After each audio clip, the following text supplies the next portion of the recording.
Ok, je vais vous lire quelques petites consignes avant de commencer. On n'a juste pas eu la présentation. Ah, vous avez pas eu? Les débats, non? On a fait avec le deux, quoi. Ouais, ok. Juste à voir. Je crois que vous avez donné au début de la Non, on va les donner. On a donné la 3, mais pas la 4. Ouais, celle-là, ça, c'est la C'est oui, Ah, elle est bien, oui. C'est qui, là, c'est André, ça.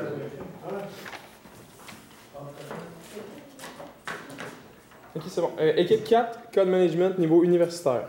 Je ferai la lecture des règlements, puis vous pourrez commencer votre présentation après la présentation des juges. Le temps commence dès que l'un de vous débute la présentation. La durée de la présentation doit se situer entre 15 et 20 minutes. Une pénalité d'1 point par 30 secondes manquantes vous sera imposée. Le décompte du temps vous sera indiqué à l'aide de cartons lorsqu'il restera à 10 minutes, 5 minutes, 1 minute, 30 secondes, puis le décompte des 10 dernières secondes va se faire à l'aide de mes mains. La présentation sera alors terminée. Les juges auront droit à une période de questions d'une durée maximale de 5 minutes. J'invite maintenant les juges à se présenter. Olivier Brassard, cofondateur d'Envivo Pub. Je m'occupe de la gestion de la communauté. Mathieu Leclerc, cofondateur et président d'Envivo. Michael Grégoire, président d'une firme de relations publiques et Action Management. Catherine Patnaud, directrice de compte chez Next Management. Donc, bonjour. On peut comparer un peu le démarrage d'une entreprise à un marathon. Pour les deux, c'est vraiment important de savoir gérer ses ressources, ou dans le cas d'un marathon, c'est de gérer son énergie. Donc, plus qu'on avance, plus qu'il faut savoir bien gérer afin de pouvoir réussir. Donc, vous nous avez mandaté aujourd'hui pour vous aider à gérer les ressources. Donc, en tant qu'Alpha consultant, avec mes collègues Jean-Philippe Beauvais et Alexandre Primard et moi-même, Maud Gagné, on va faire tout ce qui est en nous possible afin de vous aider à gérer vos ressources et à pouvoir continuer votre marathon et avoir une longueur d'avance sur tout le monde. Donc, notre mandat aujourd'hui est d'assurer le bon comportement de la communauté, donc des conducteurs, et de fidéliser les conducteurs qui participent au projet. Bon, donc comment on va y parvenir? Dans la présentation, pour commencer, une analyse, donc des faits saillants. Ensuite, une analyse FFOM, donc force, faiblesse, opportunité et menaces de l'entreprise. Ensuite, nous allons présenter nos stratégies. On en a créé 3 pour vous. Et ensuite, comment est-ce qu'on va faire concrètement pour l'implanter dans la communauté. Donc, il y a quelques faits saillants. L'entreprise est nouvelle, elle vient de démarrer, elle est incorporée depuis juin 2016. Il y a un grand potentiel, c'est un nouveau marché, il faut essayer de l'exploiter à son maximum. Et puis c'est un concept qui a déjà fait ses preuves, soit avec Uber pour les taxis ou avec Spotify pour la musique. Donc c'est un concept qui est bon, puis on va essayer de l'exploiter encore plus pour tirer tous les bénéfices qu'on est capable d'aller chercher. Donc pour l'analyse FFOM, commençons avec les forces. Donc premièrement, les coûts fixes sont plus élevés dans le sens qu'on n'a pas d'infrastructure, de bâtiments comme d'autres entreprises ont à payer. Donc ça c'est une grande force. Ensuite, une meilleure distribution de la richesse. Ce que je veux dire par là, c'est les coûts publicitaires des entreprises ne vont pas aller dans des grandes firmes de publicité que eux autres ils réussissent à s'en mettre plein les poches. L'avantage de ça, c'est que des conducteurs qui sont des citoyens normaux comme vous et moi, on est capable d'aller chercher tout le temps un petit revenu plus pour réussir à équilibrer un peu la richesse. Ensuite, le marché est étendu. Ce que je veux dire par là, c'est qu'on ne se concentre pas juste, par exemple, à Montréal ou à Québec. On est capable d'aller chercher la province entière si notre exploitation est faite correctement, parce qu'avec les médias sociaux, puis on est capable d'aller chercher beaucoup de monde. Donc, c'est l'avantage de l'entreprise. Ensuite, pour les points améliorés, les coûts élevés en lettrage. Avec les sous-traitants, ça serait important de réussir à diminuer ces coûts-là. C'est comme ça qu'on va être capable d'aller chercher un plus grand bénéfice et d'en redonner plus à la communauté. Ensuite, c'est pas tous les conducteurs qui se trouvent une compagnie rapidement à être capable de faire la publicité. Ça, c'est important de réduire le plus possible les délais parce que c'est comme ça qu'on va être capable d'aller chercher de plus grandes entreprises et de fidéliser cette clientèle-là. Ensuite, pour les opportunités, le marché des voitures électriques est en expansion. Il y a des nouvelles lois avec le réchauffement climatique. De plus en plus de monde essaye de faire leur part pour pardon. De plus en plus de personnes essaient de faire leur part justement pour aider l'environnement. Donc ça, c'est une opportunité qu'on est capable de saisir. Et pour les menaces, c'est qu'on ne peut pas avoir un contrôle entier sur ce que les conducteurs vont faire. On peut leur donner des incitatifs pour les aider à adopter un bon comportement, mais après, quand ils sont rendus chez eux, quand ils sont sur la route, on n'a pas le contrôle à 100% de ce qu'ils vont faire. Donc ça peut être une menace, mais on est capable de la contrer le plus possible avec les stratégies qu'on va vous offrir. Donc, parlant de cette menace, comment assurer le bon comportement de la communauté? Ce qu'on va faire, on peut vérifier leur dossier de conduite à la SAC. Ce qu'on veut dire par là, c'est de s'assurer qu'ils n'ont pas eu de points d'inaptitude, qu'ils n'ont pas eu de contravention à leur actif, qu'ils ont gardé un dossier qui est clean, si je peux me permettre d'anglicer ça. Donc ça, comment est-ce qu'on va réussir à... Pour faire ça, c'est sûr qu'il y aurait un suivi annuel, par exemple, tout le temps vérifier le dossier de conduite, parce que c'est pas quand on vérifie le dossier que la première fois, il n'y a pas eu de contravention, par la suite, il peut en avoir eu. Donc ça, c'est vraiment un suivi, mettons, annuel qu'on propose pour être sûr de tout le temps avoir un bon dossier de conduite pour les conducteurs. Ensuite, comment est-ce qu'on va s'assurer qu'on ne va pas être trop présent dans leur vie, qu'ils sentent comme trop pieds genre à la loupe, là, qu'ils sentent un petit peu plus libres. On veut leur permettre d'obtenir des récompenses intrinsèques et aussi extrinsèques. L'avantage des récompenses intrinsèques, c'est qu'on va aller chercher un facteur interne de la personne. Ça va augmenter sa motivation concrètement. Cette motivation-là ne sera pas en lien avec, par exemple, de l'argent, une ressource qui est financière, mais va être, par exemple, à lui, comment s'il sent important dans l'entreprise. Si on lui fait comprendre que son travail est bon, qu'il maintient un bon dossier de conduite qui est important pour nous. Donc ça, ce facteur intrinsèque-là est très important. Et en plus, les facteurs extrinsèques, c'est sûr que ça peut être une motivation de plus. Extrinsèque, c'est un facteur qui va être plus extérieur, qui peut être soit une ressource financière, ou peu importe, ça va être à votre discrétion, mais ça aussi, ça peut être un facteur qui va les aider à maintenir un bon dossier de conduite. Ensuite, ce qu'on veut faire, on veut aussi faire remplir un questionnaire de satisfaction. Le but de ce questionnaire-là, c'est que leur permettre de donner leurs idées sur ce que l'entreprise pourrait faire de plus pour justement que l'entreprise aille encore mieux, qu'on aille chercher un autre bassin de clientèle. Fait que l'avantage de ce questionnaire-là, c'est qu'en appliquant ce que les conducteurs nous disent, on va être capable de s'adapter, et vu qu'ils vont se sentir importants parce qu'on a donné leurs idées, bien, ils vont comme plus avoir tendance à respecter les règlements. Donc, pour s'assurer de fidéliser les conducteurs, on a pensé à plusieurs stratégies. Premièrement, c'est important d'avoir un sentiment d'appartenance envers l'entreprise. On sait qu'il y a plusieurs systèmes de cartes de fidélité qui marchent quasiment toutes les épiceries ou les postes à gaz. Mais nous, qu'est-ce qu'on aimerait faire? C'est une carte de membre. Donc, lorsqu'on est conducteur pour l'entreprise, on est membre de l'entreprise. Donc, de cette façon-là, les conducteurs ne vont pas se sentir nécessairement comme juste une personne qui est consommateur, mais vont se sentir à part entière dans l'entreprise. Aussi, on aimerait ça faire des concours sur les médias sociaux afin de rejoindre la plus grande clientèle possible. Donc, on sait que ça serait intéressant, si on fait un concours, d'avoir un prix. Donc, on avait pensé faire tirer des autocollants afin d'inciter les gens soit à aimer notre page Facebook, à partager nos publications et des choses comme ça. Sinon, à plus long terme, on avait pensé faire un rassemblement annuel de tous les membres. Donc, ce n'est pas nécessairement obligatoire pour le conducteur d'être là, mais lors de ces rassemblements-là, ça serait intéressant de parler de l'avenir de l'entreprise, la vision court terme, long terme, puis aussi d'instaurer une partie un peu plus sociale par rapport à que les conducteurs racontent leur expérience, des anecdotes cocasses qu'on peut avoir par rapport au lettrage sur leur auto, des commentaires, des choses comme ça. Donc vraiment qu'ils se sentent à part entière dans l'entreprise. Finalement, on voulait aussi instaurer des prix, par exemple des cartes cadeaux ou des certificats, pour inciter les membres à faire partie de l'entreprise, à faire partie du programme. Sinon, afin d'inciter les entreprises, puisque oui, c'est important d'avoir des clients, mais c'est aussi des conducteurs, mais c'est aussi important d'avoir des entreprises, on avait pensé organiser un concours Gagne ta publicité.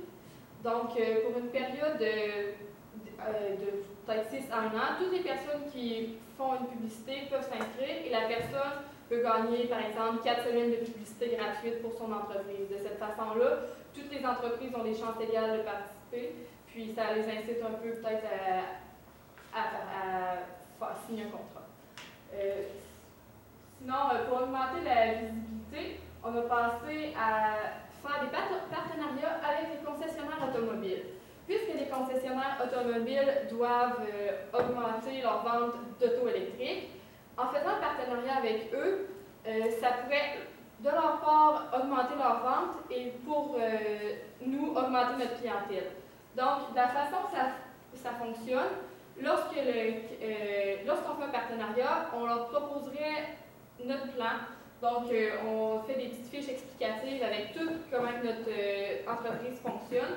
Et de cette façon, lorsque le concessionnaire vient pour vendre un véhicule, il peut fournir ça au client. Et le client, l'acheteur du véhicule va être plus porté à acheter un véhicule électrique s'il sait qu'il y a des opportunités qu'il peut avoir avec ça. Donc, il va avoir la possibilité d'avoir un rabais, ça va réduire son paiement mensuel. Donc, c'est une situation gagnant-gagnant. Sinon, Bon, pour les stratégies, c'est sûr que ça marche, les stratégies marchent bien individuellement. Mais nous, ce qu'on veut surtout, c'est que l'effet d'ensemble des 3 stratégies combinées augmente les parties du mandat. Soit avec les partenariats, on est sûr on incite les gens à, à avoir plus de clients, plus de conducteurs, plus d'entrepreneurs. Comme ça, les partenariats incitent à acheter des voitures électriques. Puis avec ça, on va avoir un plus grand bassin de personnes qui va amener un sentiment d'appartenance. Car si on donne des rabais ou peu importe aux conducteurs, on donne un rabais, comme ça, le monde va vouloir rester. Et non seulement ils vont vouloir rester, mais ils vont convaincre les autres de venir. Puis, s'ils veulent rester, c'est sûr que pour rester, il va falloir un contrôle. Donc, ça veut dire un bon dossier de conduite. Ils vont faire attention pour ne pas avoir de contravention et peu importe, ainsi de suite. Donc, c'est vraiment un ensemble des 3 qui va faire en sorte que notre stratégie va marcher. Ce n'est pas une stratégie, oui, ça pourrait marcher seul en affaires, mais ça n'aura jamais autant d'impact que les 3 ensemble. La première partie du mandat, oui, c'est d'avoir un bon comportement pour les conducteurs. Donc, avec un sentiment d'appartenance, on a un meilleur contrôle justement du dossier de conduite des conducteurs. Et ensuite, la deuxième partie du mandat, c'est fidéliser, oui, exactement, pardon. Donc, on veut fidéliser les conducteurs. C'est comme ça, avec ces 3 stratégies-là, que ça peut être gagnant. Donc, nous, c'est un petit aperçu des coûts. On n'a pas eu de budget pour faire la publicité et tout. Mais nous, ce qu'on voudrait, c'est plus une proportion du budget. Parce qu'au début, c'est sûr que le budget ne sera jamais aussi gros qu'à long terme, moyen ou long terme. Donc, c'est sûr, c'est une proportion. Pour l'implantation du système, favoriser le comportement, nous, on s'est dit que c'est pas quelque chose de très coûteux. Fait que c'est environ 10% du budget. Instauration, nous, on a mis 8, mais c'est pas monétaire, c'est plus la facilité d'installation. Donc, c'est sûr, favoriser le bon comportement, c'est quelque chose d'assez facile à mettre en place avec les incitatifs qu'on a. Puis ensuite, ça répond à 100% de notre mandat, notre premier point du mandat, qui est de contrôler le comportement des usagers. Ensuite, créer le sentiment d'appartenance. Bon, c'est sûr que pour ça, c'est un petit peu plus coûteux. On a mis 40% du budget environ. Puis ça, ce qu'il faut, c'est sûr qu'on a plus d'investissement à faire au niveau de ça, à cause que, oui, il faut faire des rabais, des cartes de membres. C'est sûr que c'est un ensemble, mais à long terme, ça peut être très payant pour 40% du budget. Puis ça, encore une fois, ça remplit à 100% le mandat, car c'est une partie du mandat qui est de fidéliser les clients. Donc ça, c'est une affaire importante à considérer. Ensuite, implantation des comportements. Ça, c'est 50% du budget. Oui, c'est pas très facile à implanter, on est d'accord, mais avec les nombreux incitatifs, oui, ça peut être très payant aussi. La visibilité va être aussi accrue beaucoup. C'est sûr, les partenariats, ça va aider beaucoup. On donne des rabais, fait que c'est ça qui va coûter le plus cher. Mais ensuite, un coup que c'est fait, ben, avec les réseaux sociaux, veut pas, ça va se propager, puis on va avoir une clientèle beaucoup plus grande. Si je peux me permettre, le fait d'aller directement au concessionnaire permet de rejoindre la clientèle à la source. Donc, de cette façon-là, c'est vraiment plus facile de cibler c'est qui nos futurs conducteurs, puis c'est beaucoup plus facile de les inciter de cette façon-là. Bon, comme que je disais tantôt avec les petits engrenages, oui, c'est une stratégie qui fonctionne individuellement, mais le but, nous, c'est que toutes les trois ensemble fassent juste une stratégie. Donc, le budget, on avait montré tantôt des proportions du budget. Donc, ça, c'est comment on mettrait notre budget là-dedans selon les trois stratégies. Ensuite, la facilité, comme on l'a dit, oui, il y a des affaires plus difficiles à faire que d'autres, mais en général, si on est capable de faire des bons partenariats avec les concessionnaires, sûr qu'au début, on ne parle pas de tous les concessionnaires. On va en cibler quelques-uns qui seraient prêts avec nous, qui ont qui se sentent concernés justement par le développement durable, qui veulent être plus éco-responsables. Donc, on regarde pour ces concessionnaires-là, on fait des partenariats. Okay? Ensuite, ça peut être, mettons, 2 pour commencer.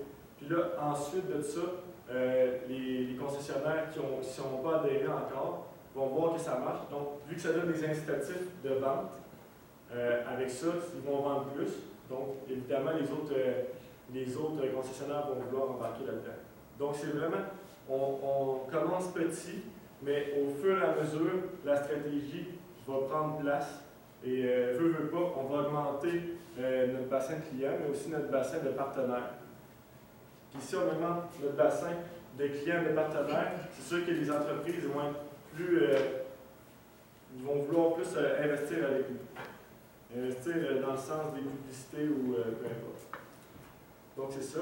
Avec nos trois stratégies, on remplit les deux parties du mandat, qui est de contrôler le comportement et aussi l'autre partie.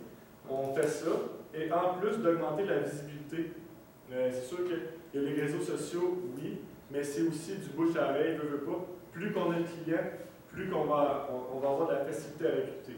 Puis comme on dit, facilité à recruter, on a plus de conducteurs, puis on donne des récompenses avec, si nous trouve quelqu'un, nous recommande quelqu'un pour conduire aussi. Donc c'est sûr que ça va être exponentiel si ça marche de même. C'est comme ça qu'on voit ça. Bon, pour les objectifs, oui, il faut favoriser le comportement. Okay? On veut un bon comportement. Donc, c'est sûr qu'au début, comme on dit, il fallait un dossier de conduite parfait. Pas de contravention, rien. Ça, c'est vrai. Mais par la suite, nous, ce qu'on veut, c'est aussi ceux-là qui ont le sentiment d'appartenance, on veut qu'ils restent avec nous. Oui, ils vont faire attention pour ne pas avoir de contravention, mais ça peut arriver à tout le monde. Nous, ce qu'on propose, c'est vraiment, OK, la première fois, c'est correct, mais on veut s'assurer que la majorité de nos conducteurs n'aient aucune infraction. Donc, c'est ça, c'est un petit pourcentage qu'on s'est dit. Oui, 90% des conducteurs n'auront pas de constat d'infraction.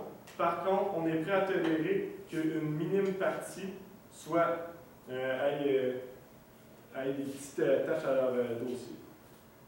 Ça, c'est juste parce qu'on veut que, oui, c'est facile trouver des clients. Bien, facile, c'est relatif, mais c'est encore plus difficile de les garder. Donc, c'est pour ça qu'on met vraiment l'effort de garder. On veut créer un sentiment pour que les conducteurs se sentent bien. On veut créer une communauté, pas juste une entreprise, c'est une communauté qu'on veut. Puis ensuite, mon collègue avait mentionné précédemment un sondage pour savoir à l'interne ce que le monde pense pour pouvoir améliorer. Ça, c'est dans le but que le monde se sente concerné. dans l'entreprise, justement. Puis nous, ce qu'on veut, c'est un taux de participation d'au moins 50%. C'est sûr, c'est pas obligatoire, mais nous, si le taux de participation est trop bas, nous, ce qu'on veut, c'est inciter, soit par des petits rabais, ou justement la carte de membre, de donner des avantages si on a un dossier de conduite vierge, en plus d'avoir répondu au questionnaire. OK. Pour l'objectif numéro 2, implantation du sentiment d'appartenance, ce qu'on veut, on veut instaurer 2 concours dans l'année, comme ça on va aller chercher toute personne, puis ils vont aimer ça. Et ensuite, on veut, pour les rassemblements qu'on voulait faire, c'était 200 membres participants avec une augmentation de 10% par année. Comme ça a été dans le cas, le bassin est en croissance. Donc, on va servir de cette croissance-là d'année en année pour justement aller chercher plus de monde dans nos rassemblements. Donc, pour la vision d'avenir, nous autres, on a vu un grand projet, on a vu beaucoup de potentiel. Donc, on est persuadé qu'avec nos stratégies, on va réussir à vous aider à créer un sentiment d'appartenance, à avoir des conducteurs qui sont fiables, mais surtout que vous allez croître en tant qu'entreprise à travers la province. Donc, en conclusion, on croit vraiment à votre projet, c'est une idée innovatrice. On croit vraiment au succès. On espère que nos solutions vont pu vous aider. Puis si vous avez des questions ou approfondir ça, n'hésitez pas à nous contacter. Merci beaucoup.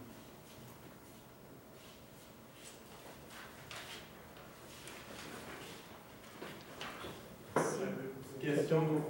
au sujet de la carte de membre. Je sais que vous utilisez les conducteurs qui fassent partie de la communauté. Cette carte de membre-là, autre que la mettre dans une plaque, est-ce qu'elle a des avantages? Nous, ce qu'on proposait, en fait, c'est qu'avec les partenariats qu'on avait fait, exemple, on a des concessionnaires que eux, ils vendent des voitures, évidemment, leur chiffre d'affaires va monter à cause qu'on vend plus. Nous, ce qu'on propose, c'est que lors de l'achat d'une prochaine voiture, exemple, on aurait des accessoires de rajouter. Ça peut juste être une facette. C'est que, mettons, on peut donner des accessoires en plus gratuitement. Ça serait une entente qu'on ferait avec le concessionnaire. Sinon, ce qu'il y aurait aussi, c'est sûr, il y a plein de manières de la carte de membre. Ça peut donner des rabais à certains endroits, des restaurants ou peu importe. Ça serait vraiment à développer. Mais c'est sûr que vraiment, on avait parlé des cartes cadeaux, ça peut en faire partie. Mais oui, nos partenaires, ce serait très important aussi. On parlait notamment de l'achat de la voiture, on peut donner un rabais aussi, ça serait un autre incitatif. Ça fait que la carte de membre, en plus d'officialiser qu'on est membre puis au sein de la communauté, ça va procurer plusieurs avantages. Donc, en résumé, c'est rabais qu'on va pouvoir avoir avec nos partenaires. Donc, par exemple, si ça fait 5 ans qu'on a une auto électrique et qu'on veut la changer, bien, là, on pourra avoir un rabais chez le concessionnaire concerné. Donc, eux, ça leur assure une vente directement pour leur entreprise, au lieu que, par exemple, la personne réfléchisse, il y a 10 possibilités d'auto électrique, laquelle que je choisis vont être plus sensibilisés à aller à une place en particulier. Sinon, ça pourrait être carte de membre pour avoir des rabais sur autre chose. Par exemple, si on répond au sondage, ça pourrait être une carte cadeau à un endroit spécifique. C'est sûr qu'il y a plusieurs compagnies qui souhaitent associer avec un projet environnemental. Au niveau des... Petite question, ma première. Au niveau de l'analyse, on dit que c'est un point amélioré que potentiellement tous les conducteurs ont une publicité. Vous avez dit ça, c'est impossible? Ça, on n'a pas eu le temps vraiment de mentionner. Qu'est-ce qu'on a pensé? Afin de réduire les coûts d'avoir faire des stickers, on pourrait faire de la publicité pour cette compagnie-là. Donc, les chauffeurs qui ne sont pas capables de se trouver une compagnie qui leur correspond pourraient faire de la publicité pour la compagnie d'étiquetage. Donc, de cette façon-là, nous, on fait leur publicité. C'est sûr qu'il faut qu'ils soient d'accord pour nous offrir un rabais, mais de cette façon-là, nous, on fait la publicité pour eux et on est capable de combler tous nos chauffeurs de cette façon-là. Faire un peu pour la compagnie? La compagnie qui font de sous-traitance, qui font les stickers. On va chercher une relation gagnant-gagnant. C'est un positif. Je comprends. Puis au niveau des stratégies, des récompenses intrinsèques et extrinsèques, je ne sais pas si c'est une réponse exacte, mais à quel C'est quoi la proportion entre les deux? T'sais, combien de Mr. Fish je suis dans mon conducteur, puis combien de compliments faut que je lui donne? Il y a dessus. Ben, c'est que c'est deux récompenses qui agissent un peu différemment. Le intrinsèque, tu vas aller chercher comme sa motivation intérieure. Le extrinsèque, tu vas comme l'aider à ne pas s'en aller, mettons. Tu sais, exemple que tu lui donnes une récompense extrinsèque, puis que du jour au lendemain, tu n'y en donnes plus, ben là, tu vas jouer sur sa motivation, mais vers la baisse. Tandis que la récompense intrinsèque, mais là, tu vas comme juste modifier tu vas améliorer sa motivation vers l'entreprise intérieurement.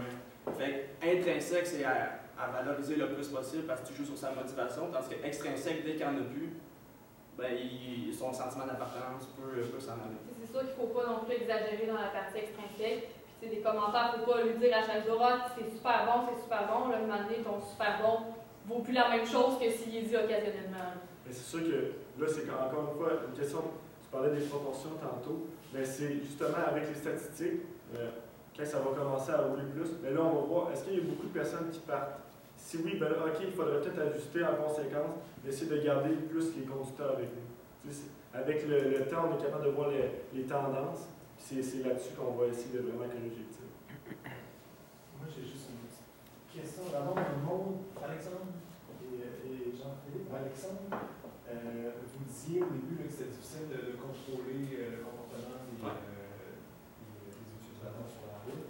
Puis ensuite, Jean-Philippe, vous nous disiez qu'on va essayer, tout le monde, de contrôler ces comportements-là par des suivis, puis on va éliminer les gens qui ont des contraventions. Comment est-ce que ça va se faire, ce processus-là de traitement? Est-ce que ça va avec les récompenses qu'on va donner au bon conducteur? J'avais de la difficulté à suivre ce contrôle de les contrôles. C'est sûr que le contrôle, premièrement, on révise son dossier, mettons, annuellement. Donc, à la fin de l'année, on voit s'il y a une note au dossier.